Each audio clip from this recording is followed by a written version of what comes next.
The gun was pointed at my head before I even finished my sentence. I am Vela Ansett, third daughter of House Ansett, and in that moment, I understood that all my training in trade law and diplomacy meant nothing against a shaking weapon and an angry stranger who had nothing left to lose. The negotiation hall had gone silent. Every delegate around the long table had frozen in place. The armed man standing over me was part of a splinter group that had stormed in through the side doors, furious that the peace terms would cut off their smuggling routes. He wanted the treaty stopped, and he seemed willing to do anything to stop it. I did not scream. I did not move. I only had one thought in my mind, and it was strange, because it was not fear. It was a memory of the man I had hired 3 weeks earlier for the lowest price on the entire registry, standing near the back wall with a coffee cup in his hand, like none of this concerned him. His name was Grant Miller, and I had hired him because he was cheap. Let me explain how we got here. 3 weeks before that gun was pointed at my head, my family was almost out of money.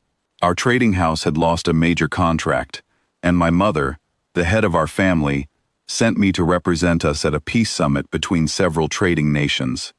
She could only afford one guard for me, so I did what anyone with a shrinking budget would do.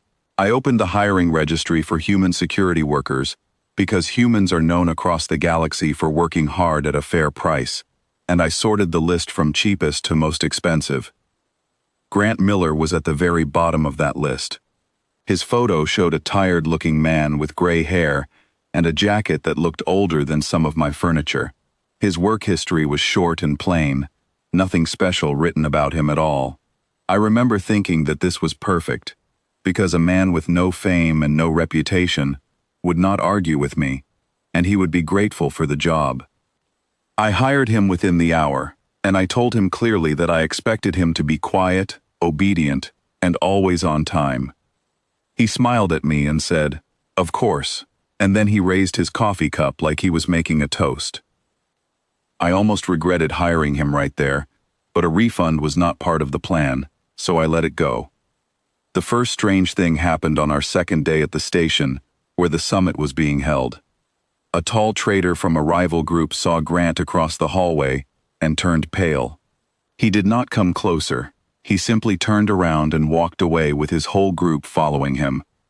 I asked Grant what that was about. He only said, "Old business," and went back to drinking his coffee like it was nothing important. I told myself it was nothing. Cheap guards do not have old business with powerful traders. That is not how the world works, or so I believed at the time. The second strange thing happened during a formal greeting with a station official named Priya Dolan. She looked at Grant, went completely still, and then bowed to him. Not a normal polite bow, but a deep one, the kind given to heroes and judges. "You are supposed to be gone," she said to him, her voice shaking slightly. Grant only shrugged and said that people had been saying that about him for 30 years. That night, I refused to let him leave the shuttle bay until he explained everything to me. He sighed, like a man who had told this story too many times already. 30 years ago, he said, there was a terrible crisis on a border colony. Several armies were fighting over land that had thousands of innocent people living on it, and nobody was helping them get out in time. Communication broke down. Command structures fell apart. He was the only person left with a working transport and the will to use it. He flew back and forth between the colony and safety for 6 days straight. He carried people out group after group, again and again, without stopping to rest. Nobody remembers how many times he made that flight, but by the end, every single person on that colony was saved. People later called it a miracle, he said. They wrote about it, they gave him medals, but none of that helped him find steady work later in life. Trading houses saw an older man with a long history and assumed he was slow and outdated.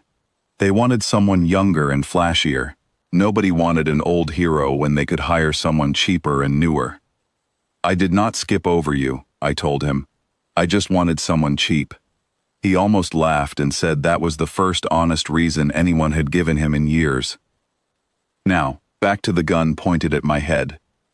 Understanding all of this in less than a second, I looked past the armed man and saw Grant already moving, calm and steady, setting his coffee cup down on the table without any hurry at all. He spoke gently to the man holding the gun, using a calm and steady voice, the kind you use to talk to someone who is scared, rather than someone who is dangerous. "Put it down," he said. "Nobody here wants to hurt you. We only want to talk." The man's hand shook harder. He shouted that the treaty would destroy his people's way of living, that his entire community depended on trade routes that would soon be closed forever. "I understand that fear," Grant said, still moving slowly, still speaking softly, "but this is not the way to fix it. If you hurt her, you lose everything, including any chance of changing these terms later." The armed man's eyes moved to Grant's face, and something changed in his expression. Maybe he recognized him. Maybe the calm voice reached him in a way that anger and fear could not. Whatever it was, his hand began to lower. Grant reached out slowly, took the weapon from his shaking hand, and passed it to a nearby guard without ever raising his voice. The whole hall stayed silent for another long moment, and then everyone began breathing again at once. Later that night, after the guards had taken the man away for questioning, and the summit had continued without further trouble, I sat across from Grant in the quiet shuttle bay. "Why didn't you tell me who you really were from the beginning?" I asked him. He looked out through the window at the stars for a while before answering. "Because once people know the story," he said, "they stop seeing the person. They only see the metal. I wanted somebody to hire me because they needed a guard, not because they wanted a famous name standing beside them for show. I thought about everything my family valued, the careful calculations, the endless spreadsheets, the constant search for the lowest price. We had built our entire trading house on numbers and value, yet somehow, those same numbers had led us straight to the most valuable person in that entire hiring registry, without us ever realizing it." I looked at this quiet, humble man holding his coffee cup, a man who had once saved thousands of lives without asking for anything in return, and who had just calmly stopped a disaster in our own negotiation hall without raising a single weapon.